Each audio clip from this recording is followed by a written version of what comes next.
Hi guys, my name is Roger, and ever since I was a teenager, I've always wanted to build my own car.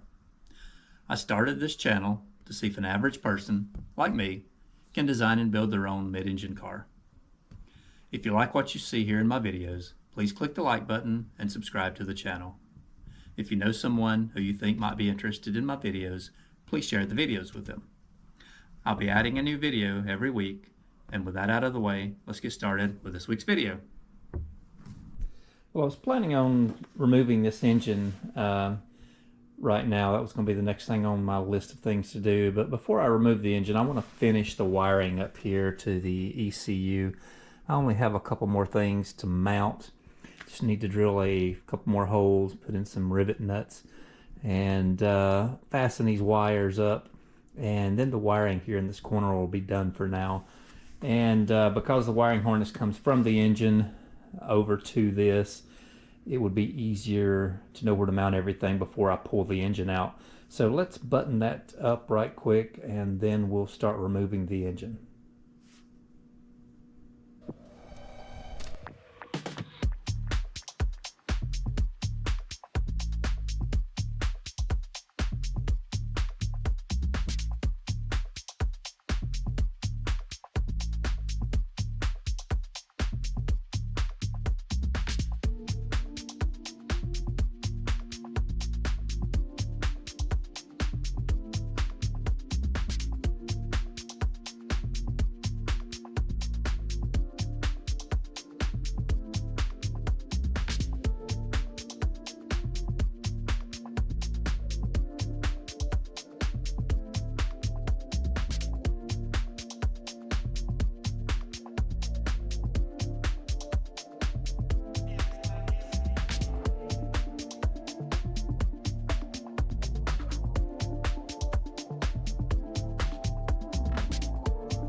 Well, here's the engine. I have it torn apart as far as I'm going to take it, and I'm going to show you what I'm doing.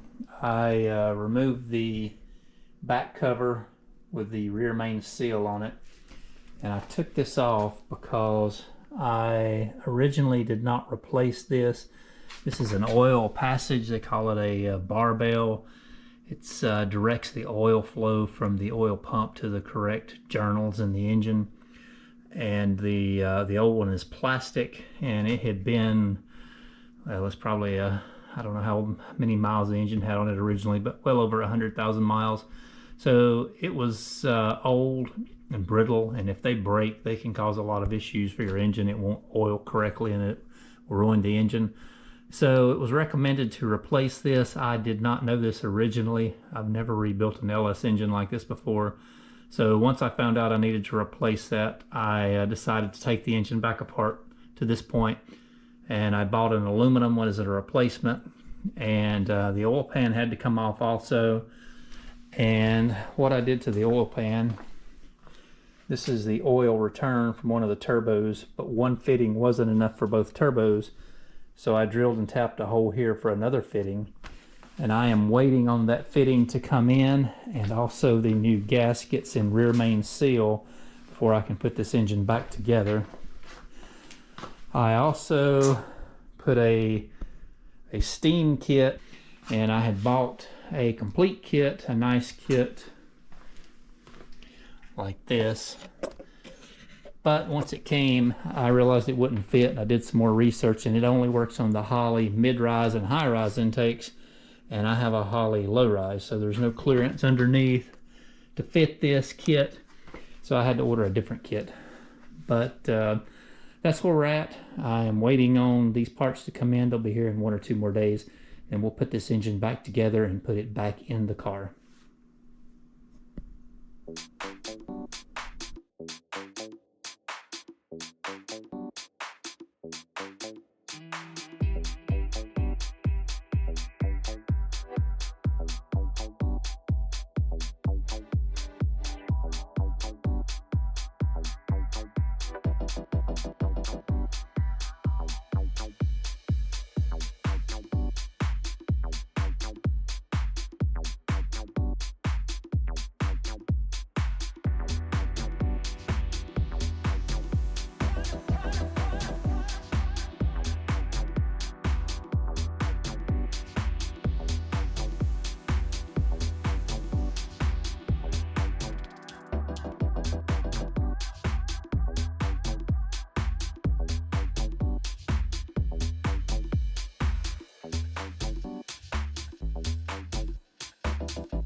I wanted to show you this. The fitting that I've been waiting on for the brake line finally came in today, and I put it in the car and put brake fluid in the car, and I think I've got the brakes working. I wanted to make sure that there were no leaks here in the rear, because once I put the engine back in the car, I cannot get to this fitting very easily at all to stop a leak or fix a leak. So the back hasn't leaked a drop. I think it is good. All the fittings back here seated good and were tight. Haven't seen a single drop of fluid in the back. The front was leaking in a couple of spots, actually 3 spots. 2 of them was because I'd never tightened the fittings tight, and 1, I just don't think the fitting was tight enough. I have, with the help of my wife, I believe, stopped all of the leaks. I now have brakes. All of the air is not bled out of the brakes, but it's pretty good. It's not perfect, but it's good enough for now. And if this front brake fitting here is still leaking in the future, I can get to it easily to change it out. I have a spare, or tighten it just a little bit more if that's all it takes. But for now, it seems like I have brakes on all 4 corners, and I'm going to go ahead and at least pretend this fitting is good on the front until I see a leak in the future. And we're going to go ahead and move forward, and the parts should be here for the engine tomorrow. I can finish the engine, start putting it back together, and then get it back in the car. So I just wanted to tell you guys that what I'm doing here and why I'm doing it. and we'll get started finishing this engine and putting it in the car.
Well, let's take a look at what we've accomplished this week. We finished the modifications to the engine. I added a new steam vent here. I had to order a new one. The original one I had bought just wouldn't fit under this intake, and this one does. So I've added that, which did not need a hole drilled and tapped in the top of the water pump, so we didn't have to do that. We did add a secondary, there's no way to see it, there's a return line, there's a hole drilled and tapped up under here, and I'm sure it's too dark to see, but so now there are two return lines, one for each turbo. Just waiting on that fitting to come in. We'll screw that into the oil pan, and then I have all the fittings here in a box in this kit to run the oil lines to the two turbos, which is oil return. We have put the oil pan back on the car and removed this cover, rear cover here, and replaced that oil barbell inside, the plastic one with an aluminum one, and put a new cover on the back with new gaskets. And once the engine was all put back together, we installed it here in the car. We're just waiting on the transaxle to come in, and the transaxle was received at the company that's going to be doing the regearing. They received it 2 days ago.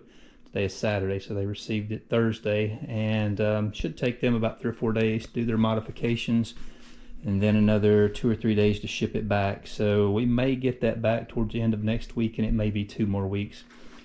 But while I'm waiting on the transaxle, I bought some heat tape here, this fiberglass tape or cloth, whichever one it is, to wrap the exhaust manifolds with for heat. Try to protect some of these things from heat, because there's a lot of things that are close to these exhaust manifolds. I bought some shrouds here for the spark plug wires to help protect them also.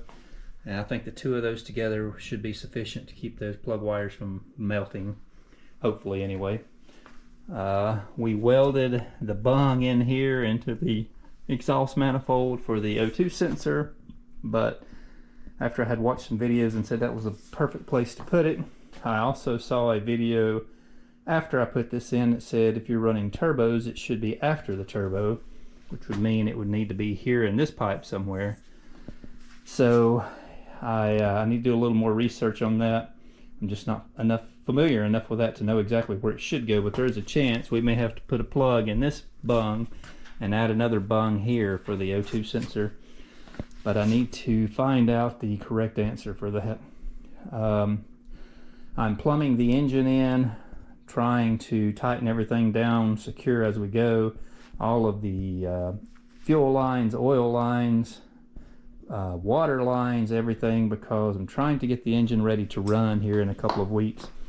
And I'm trying to make sure I don't miss anything, because there's quite a few lines that I originally put on and just left loose. I didn't tighten them down too tight. But as we're waiting on this transaxle to come in, and even once it does come in, I need to finish up the fuel tanks, the fuel pump. On the inside, I don't have the pickup attached to it, the wiring attached to it, the plumbing's not tight. There are several things left to do mechanically and electrically to this engine before it'll be ready to crank and run. But we will take them one at a time, and I still think, I told you last week it would be maybe a month before we run this engine, which means it would be 3 weeks from now. I still think that's possible. So I'm going to continue working on all of these little things one at a time, and we'll try to get this engine ready to fire up here in about 3 more weeks and make sure it runs correctly and everything is tightened up with no leaks. And once we are happy with all of that, maybe we'll roll it out and take it for a drive up the street and back. Just make sure everything operates correctly. But that should be coming up soon in the near future, and I'll see you guys again next week.